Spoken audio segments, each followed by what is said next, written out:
Hi class, Mr. Clark here. Today I'm going to be showing you guys how to create and use our Sketchbook app and to work on our first set of digital lessons, or digital worksheets rather.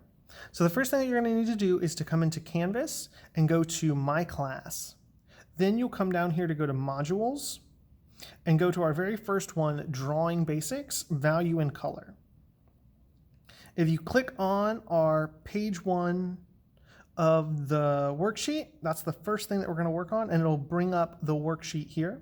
Then you'll click our export button, and once you've gotten our app downloaded, you'll copy it straight to that Sketchbook app using our copy tool. So the way is just to scroll over until you find it, and then you just click copy to Sketchbook. It'll load it up right in the app if you have the app open. So this is what our first digital color and value worksheet looks like, and we're going to be using our Sketchbook app to complete this worksheet. So the very first thing that we're going to want to do is to create a new layer on top of our first layer. So click the little plus sign up here, and then it'll give you a new layer to work on. We don't want to work on the actual worksheet layer, because if we do that, we'll actually erase through the worksheet or color over the worksheet, which we do not want.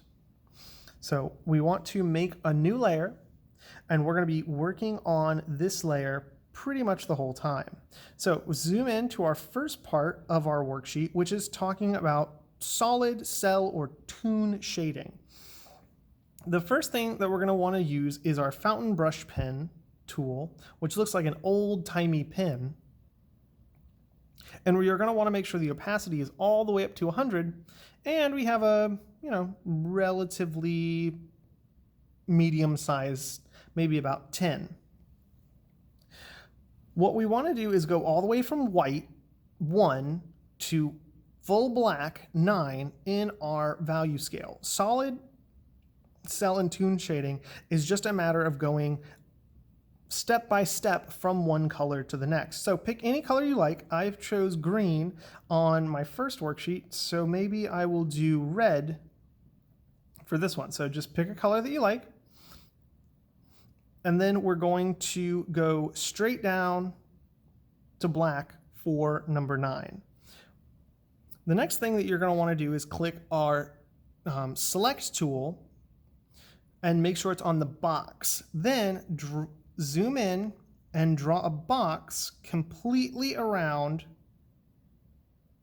the area that you want to work in. This will stop our color from going anywhere except inside this box, and is very helpful for keeping your drawing nice and neat without having to erase stuff later on down the line. So now I'm going to take our our full black, once you've got your selection, make sure you have selected back your pen tool, and then come back down here, make sure it's still got that dotted line around it, otherwise it won't work. And then come in and color our solid black into number 9. And I'll stop right there when I get to the edge. Then I'll come back to my color palette, my color picker, and go slightly above that black, just a little bit, so it's a very, very dark red, and color over my 8. And you might even turn up your brush just a little bit so it's a little bit bigger. And then I'm going to keep going up in very, very slight increments, adding those colors right here along the right edge until I get to number 5.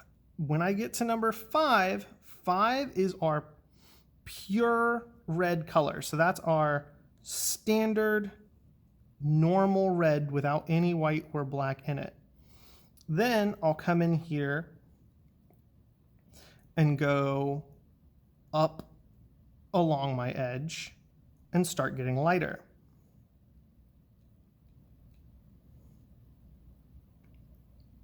Then I'll go a little bit lighter still And then by number 2, I'm as close to white without actually being on white as I can get. And then 1 is pure white, so I'll go to white and then color in that last little box with my white. And I can zoom out with my 2 fingers, and that looks pretty darn good. So in my next box over here, I want to try going from one color to my next color using our solid shading as well. So I'll take my selection tool and then reselect this box over here. And if it doesn't quite work on your first try, remember it's a lot easier to zoom in first and then go. And it doesn't have to be perfectly on the edges. It's just a lot easier than having to come back and erase all of our edges. Now, so for our next one, we're gonna start with pure red over here on the left, and we're gonna go to another color. So I might go from red to blue, or maybe red to orange. Let's go red to yellow, actually.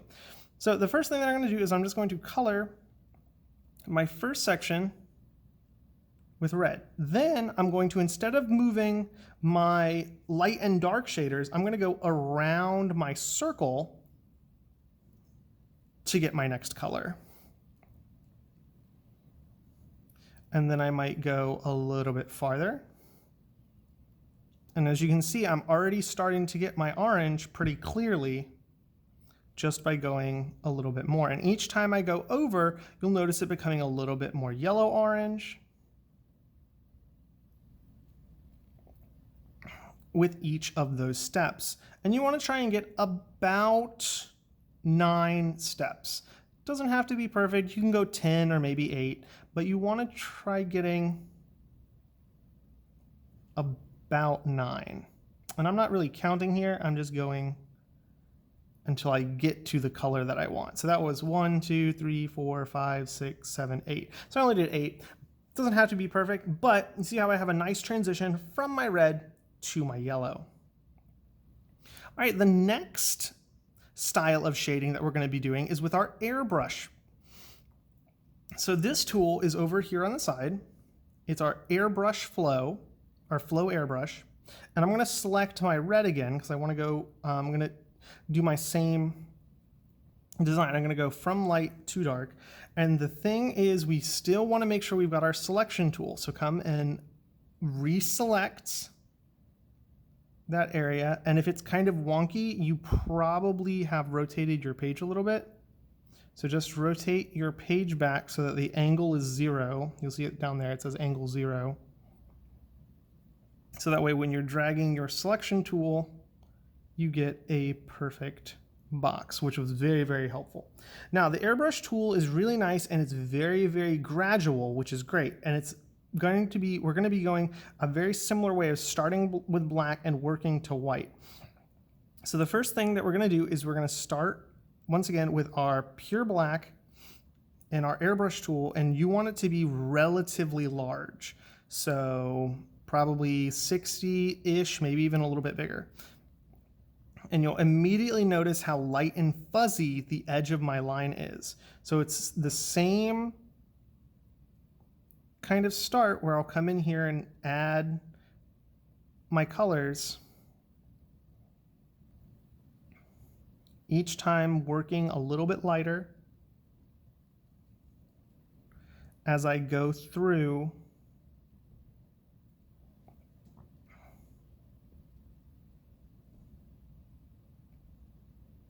to get towards my middle, which I want to be solid red. Then I'll work a little bit lighter, and I probably can even turn my airbrush up a little bit more to really get a nice variation. Come here and continue to work in a much lighter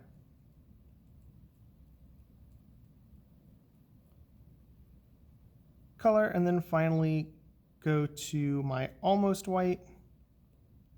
And then my last one will be pure white. And what you can see is that my airbrush is much smoother, much more gradual than my solid or cell shading is. It doesn't have quite as a harsh of an edge as my other shading style does.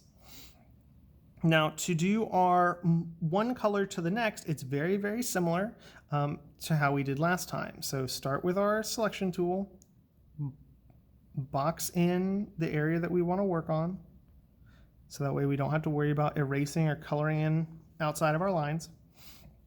And then come back and pick which color you want to work on. I'm still going to go red to orange or red to yellow just to stick with the same kind of design. And I'm going to come in here and I'll start with my red and move my way up through my various colors. Works much better with a bigger brush. I had about 100, maybe a little bit even higher than 100 for our airbrush. This is working a lot better, so I do recommend going with a much larger brush for the airbrush. And then moving through orange into yellow orange.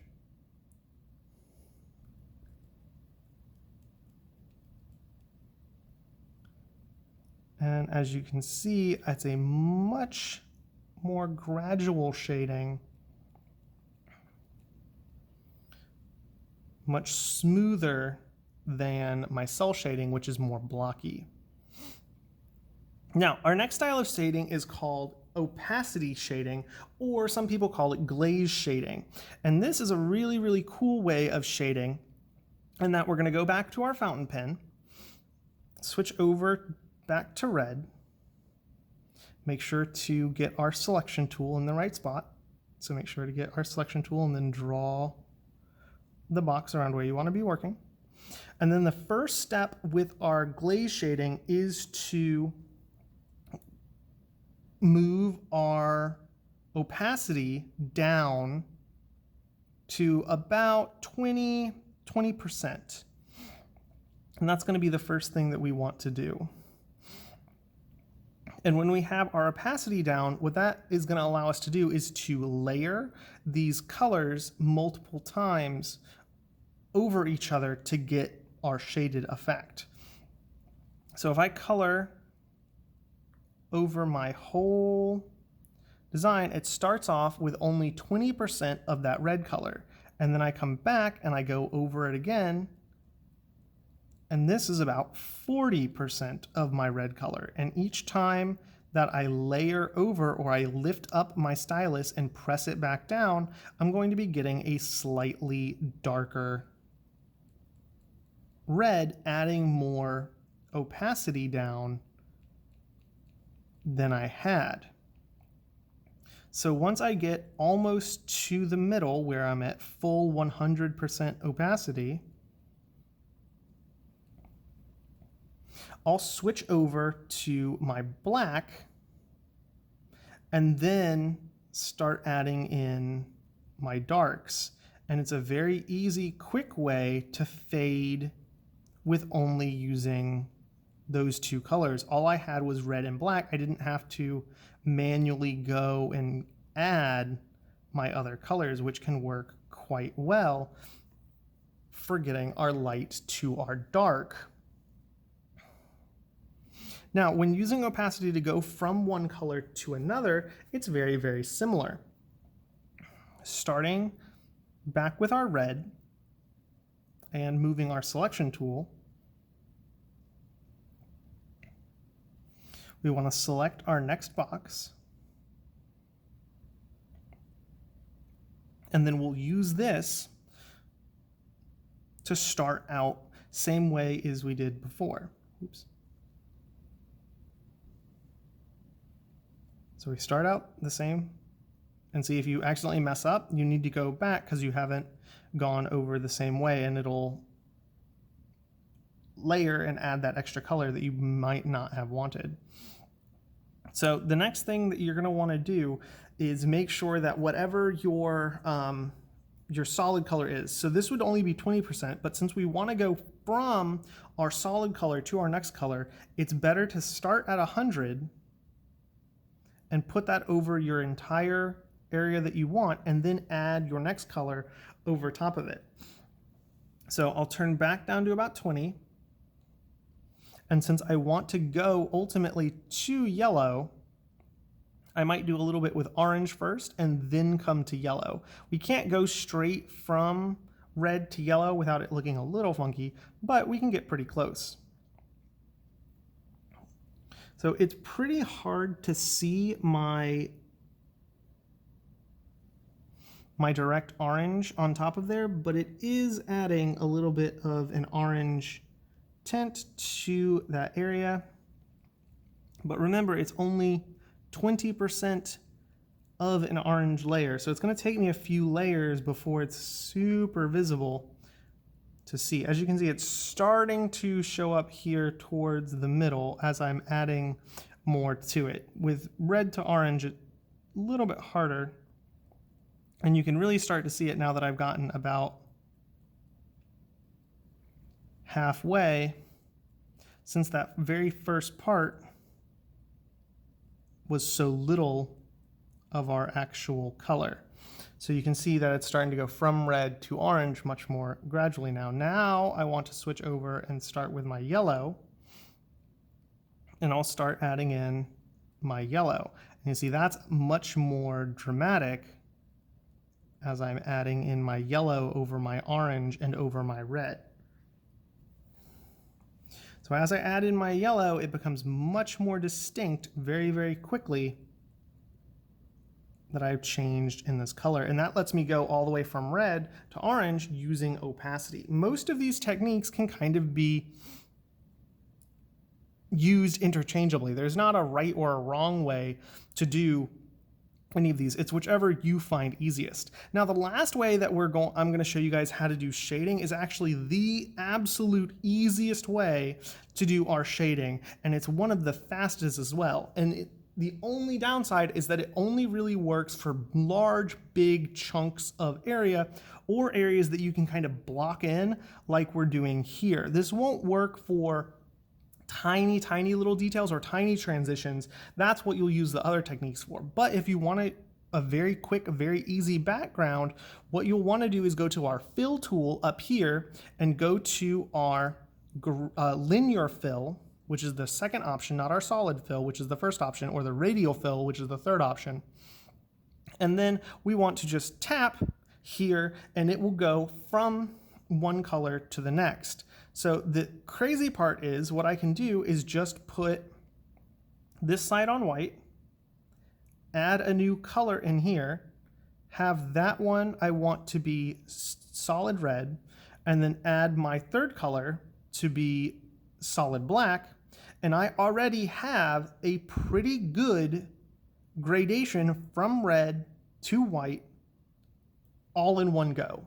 And that was very, very easy. I didn't have to do anything but change the colors that I wanted. Now, if I wanted this to go smaller or go bigger or come from an edge, I could do that as well. But since I want it to be pretty much right here in the center, it is nice and easy. I could also add multiple other layers of the color by tapping along that line, and now I can have a darker color that's a little bit closer, a little bit farther away, and I can add as many of those dots as I want to create a very specific gradation that is exactly what I want. But this is a very smooth gradation that took me less than 2 seconds, which was very, very easy.